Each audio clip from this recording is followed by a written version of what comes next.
أعوذ بالله من الشيطان الرجيم بسم الله الرحمن الرحيم وما أبرئ نفسي إن النفس لأمارة بالسوء إلا ما رحم ربي إن ربي غفور رحيم وقال الملك ائتوني به أستخلصه لنفسي فلما كلمه قال إنك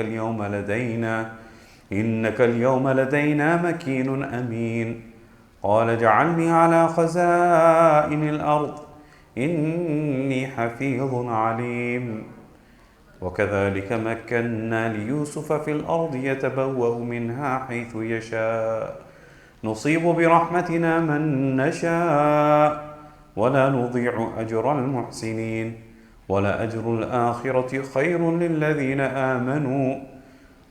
للذين آمنوا وكانوا يتقون. Inshallah, today we are starting from ayah number 54. This is basically the beginning of the 13th juz. Last week we heard how Yusuf alayhi salatu wasalam was approached by the representative of the king, who himself had been in prison before, and he interpreted the dream for the king. And after the interpretation, the king said, "Bring Yusuf to me." And Yusuf alayhi salam said, "No, I'm not going to come until my name is cleared." And the discussion between Yusuf alayhi salam and the representatives of the king and the women that were involved, they are all that was discussed last week. And we finished last week, and we actually started this first verse, وَمَا أُبَرِّئُ نَفْسِي إِنَّ النَّفْسَ لَأَمَّارَةٌ بِالسُّوءِ إِلَّا مَا رَحِمَ رَبِّي.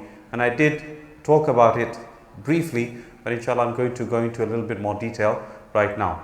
Allah subhanahu wa ta'ala says, وَمَا أُبَرِّئُ نَفْسِي. And there's a difference of opinion as to who is saying this. So based upon the opinions, inshallah we'll translate accordingly. One opinion is that it was Imra'atul Aziz, the wife of the Aziz, is the one who's saying it. Now if it's her that's saying it, so basically as a woman, she is saying that the nafs, everybody has the nafs and everybody has desires, and the fact that she succumbed to those desires, it's not something that should be taken as a fault of hers, because every single person has a nafs that continuously orders them to do evil. So according to that, the translation will be, وَمَا أُبَرِّئُ نَفْسِي. I'm not saying that my nafs is innocent. I'm not saying that I am bari. إِنَّ النَّفْسَ لَأَمَّارَةٌ بِسُوءِ إِلَّا مَا رَحِمَ رَبِّي. Indeed, the nafs, it is ammara bisu. The nafs, it is ammara bisu, meaning it continuously orders people to do bad things. And inshallah I'm going to talk a little bit about the 3 stages of nafs in a minute. So the wife of the Aziz is saying that every single person has these desires, and each one has a nafs that continuously orders the person to do bad. Illa ma rahima rabbi, except for whom Allah subhanahu wa ta'ala has mercy. Otherwise everybody can succumb to those desires. So I as a human being should not be held guilty for slipping up and falling for those desires that were in me. Inna Rabbi Ghafur Rahim. Indeed my Lord, He is Ghafur, He is forgiving and He is merciful.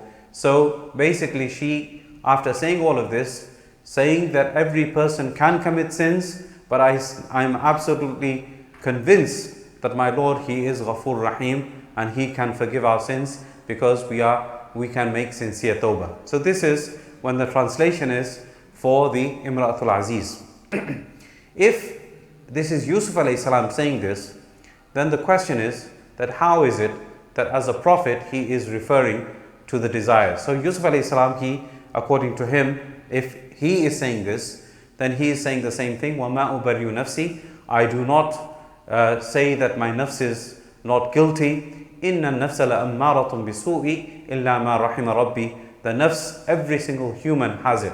And now Yusuf alayhi salam, despite being a prophet, despite being a messenger of Allah subhanahu wa ta'ala, and despite his status, he is humbling himself and bringing himself down to the ground and not becoming arrogant, because he is saying to himself that I am so innocent and I saved myself and I didn't fall for the desires of the women. No, despite the fact that he did save himself and he did do all of those things, he still wants to show his humbleness and say that I as a human being could have slipped up, but Allah subhanahu wa ta'ala is the one that saved me, and I as a human being also have this nafs that is associated with me, attached with me, and that nafs could have ordered me to do something bad, and I could have listened to it, but Allah subhanahu wa ta'ala had mercy on me, and therefore Allah saved me.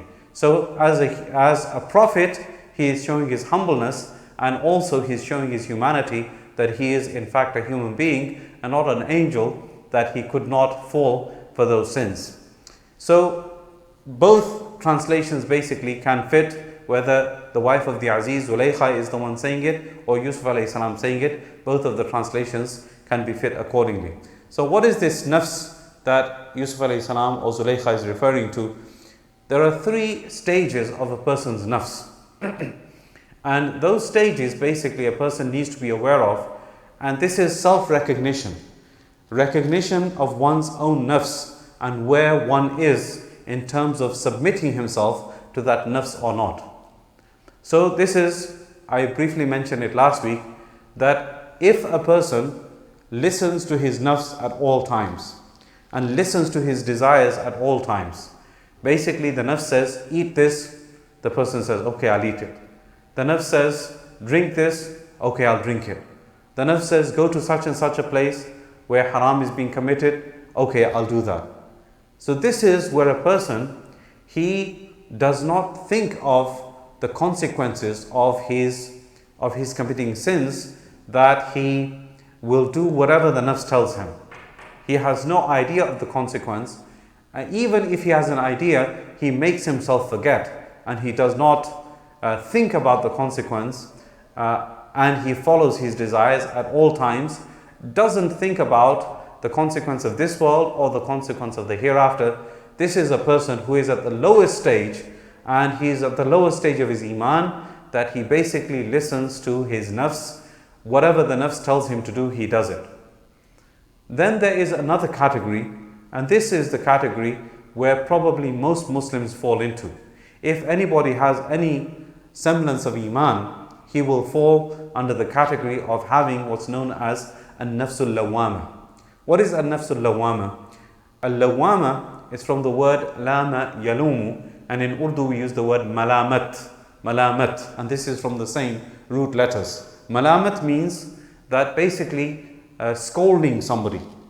So when a person, he falls prey to his nafs, he listens to his nafs and he commits a sin, or he is about to commit a sin, the nafs inside him, because he has some level of iman, tells him that what you're doing is wrong. Another way to describe this nafs al-lawwama is a conscience, or dhamir. Dhamir is another word which is used. In Urdu we say zamir. Okay, that a person has a level of conscience that prevents him from committing a sin, or if he commits a sin, he feels so guilty that he immediately wants to make tawbah. Why? Because the nafs scolds him and tells him that what you've done is wrong, what you've said is wrong, the place that you went to was wrong, what you ate was wrong, what you drank was wrong, what you said to your wife was wrong, what you said to your son was wrong, what you said to your neighbor was wrong. So a person feeling this guilt inside him, it's because he has this nafsul lawwama, his iman, doesn't allow him to continue to either commit the sin, or doesn't allow him to continue until he's made tawbah for the sin. And if he's wronged somebody, he will not feel at ease until he has asked forgiveness from that person. So this is the stage of an-nafsul lawwama. And then there's a stage, which is the final stage and the best of the stages, that a person is in so much control of his nafs that he knows 100% for sure that he is not going to commit any type of sin. And this is the stage of an-nafsul mutma'inna. That a person can have the biggest kind of attraction or the biggest kind of incentive. For example, a person puts $1 million in front of him and tells him that, this is stolen property, I've stolen it, you can take this money and I'm not going to tell anybody about it. It's yours. But his nafs is so at ease that he will not even be inclined towards taking that money because he knows that it's wrong to take that money. Or he comes across something very valuable in the street and a person with lesser iman would take it and pocket that valuable thing, but he, with his nafsul mutma'inna, he's at complete ease and he will take that thing and make sure that he finds the owner and never have in his mind that he's going to pocket that thing and keep it. So this is again the stage of nafsul mutma'inna that we are supposed to strive for. Now this is something that we also need to keep in mind, that a person can have a nafsul mutma'inna in some things and then he can become weak in another thing. And I often give this example that, for example, a person who drinks alcohol. He drinks alcohol and he basically doesn't think anything of it. He thinks he's at that stage in the alcohol of ammara bisu. His nafs tells him to drink and he drinks it. And he doesn't even think anything of it. He doesn't even feel bad about it. But then the same person, if you tell him to eat pork, he will never ever be inclined towards eating pork. In terms of prohibition, they're both prohibited, both haram. But how is it then that he can drink alcohol, but on the other hand he cannot eat pork? This is a very strange thing. So his nafs is in the thing of alcohol is because he's made a habit of it. He doesn't feel bad about it. And when it comes to the issue of pork, it's not something from childhood he's been brought up to think that this is something impure, something unclean, I cannot eat it. And the thought has never even crossed his mind that he will actually eat pork one day. So he just cannot make himself do it. So for the issue of pork, he is at a stage of nafsul mutma'inna, but for the alcohol, he's at the lower stage of an-nafsul ammara bisu. So basically, each and every Muslim should be thinking to himself that where am I in terms of listening to my nafs and following my nafs and following my desire. This is a question that we should all ask ourselves. And the thing that we tend to do is we tend to blame the shaitan for everything. And of course the shaitan, he does what's called wasawis, whispers in a person's heart. But the shaitan can never twist your arm and make you do something. Remember that. The shaitan, he has no control over you. He cannot force you to do something. All the shaitan can do is put whispers into your heart. At the end, it's me and you that actually does the deed, that commits the sin. And that's where it comes down to that understanding of one's own nafs. That where am I in controlling my nafs? Where am I in controlling my desire? Am I just going to succumb to it and follow it or not? This is the thing that we need to keep in mind. The shaitan has his influence and has his whisperings and has his tricks, but ultimately it is us that commits the sin. So anyway, this was a side note about the issue of nafs and the following of the nafs. Now I also mentioned the issue of the sin, and I also mentioned that when a person commits the sin, he forgets the consequence of that sin, or the shaitan makes him forget the consequence of the sin, and he makes that sin attractive to him. So there are two consequences of a sin: the consequence of this world, the consequence of the hereafter. And of course, if a person keeps both things in mind, then he would never succumb to the sin.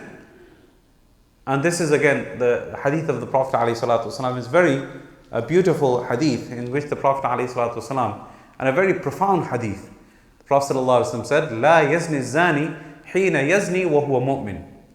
When a person he commits zina, he doesn't commit zina while he's in the state of iman. وَلَا يَسْرِقُ السَّارِقُ حِينَ يَسْرِقُ وَهُوَ مُؤْمِنٌ. And when a person, he steals something, he is not stealing while he's in the state of Iman. وَلَا يَشْرَبُ الْخَمْرِ حِينَ يَشْرَبُهَا وَهُوَ مُؤْمِنٌ. And a person doesn't drink alcohol while he's drinking alcohol while he's in the state of Iman. What does that mean? That means that when a person, he is actually committing a sin, the Iman is actually removed from him. Because if the Iman stayed within him, then he would never commit the sin. He would never drink, he would never commit zina, and he would never steal. The fact that Iman is removed from him for that millisecond or for the few minutes to duration that he's committing the sin, that is why he's committing the sin. Otherwise, the Iman of a person cannot allow for the bearer of the Iman to actually commit the sin. So the Iman is removed momentarily while he is committing the sin. The other thing is that the Prophet ﷺ, he said, حُفَّتِ الْجَنَّةُ بِالْمَكَارِهِ وَحُفَّتِ النَّارُ بِالشَّهَوَاتِ. The thing is that as believers, we have to understand that if we want to get paradise, then it is surrounded by things that are sometimes very difficult for us to implement. Now it's winter, it's not that cold in Dallas, but still, to wake up in the morning at Fajr time and then make wudu and then go out in the cold, and even to start the car up and warm it up, and then while it's warming up, by the time you get to the masjid, it's not even warmed up sometimes, to go to the masjid in that cold. This is makari. Huffatil jannatu bil makari. This is something which is uncomfortable. But Jannah is surrounded by these things that are makari, things that are difficult for us to implement. And so many things. As Muslims, as believers, there are so many challenges that we face, right? Our own small jihads that we have to have. Taking care of our children, making sure our children get a good tarbiyah, a good education, and making sure that they don't slip up and have bad company, making sure that they learn how to pray, they come to the masjid, and so many things that are associated with being a believer. It's not just one's own life that one is concerned about, rather there are so many things that are attached to a human being that he has to focus on. Otherwise a person can say, who cares? I mean, why do I need to go through so many things? But the reality is that huffatil jannatu bil makari. If a person wants to get Jannah, then it is surrounded by al makari, meaning things that a person dislikes. And the hadith goes on to say, وَحُفَّتِ النَّارُ بِالشَّهَوَاتِ, that the hellfire is surrounded by shahawat. If a person just follows his desires and just follows what his nafs tells him and just has this temporary enjoyment for a while, the temporary intoxication for a while, and temporary relationships and one night stands for a while, then this is all the shahawat. He's enjoying himself in this world, but the reality is that this Jahannam, the hellfire, is surrounded by these shahawat. If you want to go to the hellfire and if you want to get punished, then just follow those desires. So this is a very profound hadith and a small hadith, but nevertheless it's something to think about.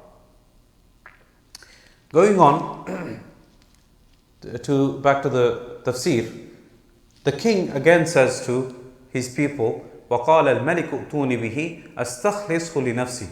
Remember, he said, when the initial interpretation of the dream was given by Yusuf alayhi salam, the king had said, bring him to me. Yusuf alayhi salam refused. He said, I'm not coming until you clear my name and I'm declared innocent. I'm not leaving this place. I'm staying in prison. So this was the first time that the king said, ائْتُونِ بِهِ, bring him to me. Now a second time, the king is saying, but with more conviction. And he's saying, أَسْتَخْلِصْهُ لِنَفْسِي, I want to make him purely for myself.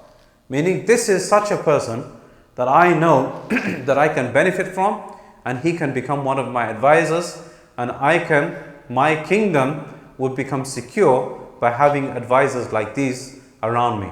Why? Because the whole story of Yusuf alayhi salam is in front of him. The fact that he remained a pure and a chaste character while facing all of those difficulties and the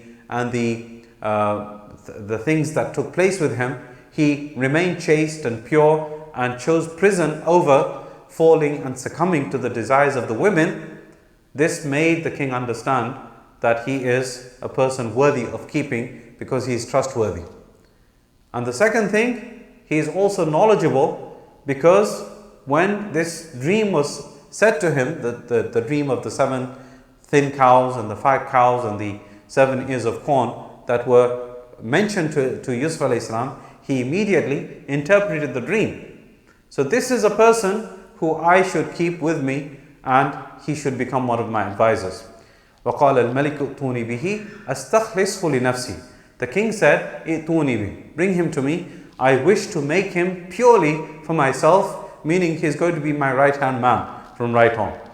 فَلَمَّا كَلَّمَهُ قَالَ إِنَّكَ الْيَوْمَ لَدَيْنَا مَكِينٌ أَمِينٌ. When the king talked to Yusuf alayhi salam, he told him that from today, indeed you are today close to us. لَدَيْنَا مَكِينٌ. Makeen meaning a person of position. Ameen, a trustworthy person. The word makeen, it is actually a very powerful word, and it is reserved for the position of Jibreel alayhi salam next to Allah subhanahu wa ta'ala. Allah subhanahu wa ta'ala describes Jibreel alayhi salam, ذِي قُوَّةٍ عِنْدَ ذِي الْعَرْشِ makeen. Jibreel alayhi salam, he is the powerful angel and he is makeen, meaning he has a position with the bearer of the arsh, meaning Allah subhanahu wa ta'ala. So Jibreel alayhi salam is makeen. So the same word is used for, the king is using the same word for Yusuf alayhi salam, that you are makeen, you have a position with me. And ameen meaning you're trustworthy based upon the history of Yusuf alayhi salam and the whole story of Yusuf alayhi salam. He knows that he can trust him. So now Yusuf alayhi salam says, after he is in front of the king, he says, Ij'alni ala khaza'in al-ard. Make me responsible for the treasures of the earth.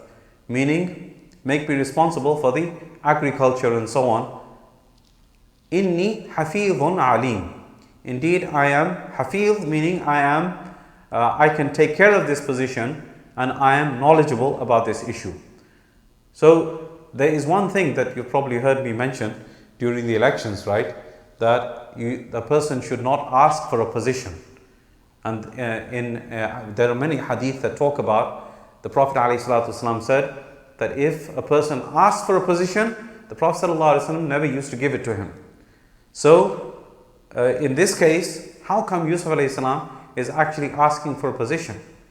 So the answer to that question is that being a prophet, being a messenger, he knew from his wisdom and from what Allah subhanahu wa ta'ala had put into his heart that he was the person who can take care of the whole situation that is going to take place over the next 15 years or so. Remember the whole interpretation of the dream, that 7 years you're going to make sure that you work hard and you make sure that you grow the crops and then you store them, and then the next 7 years there's going to be hardship.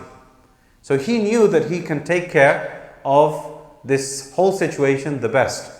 And the best example to understand this situation is that, for example, a plane is flying in the air and the pilot has a heart attack, for example. Okay? And there is no other pilot, there's no co-pilot, maybe it's a single pilot plane. So there's nobody to fly the plane. One person in the back who's a passenger, he says, I've flown this plane before and I've had training to fly this plane. At that point, you don't question that person's sincerity and the fact that he wants to do a good job to save himself and the rest of the passengers.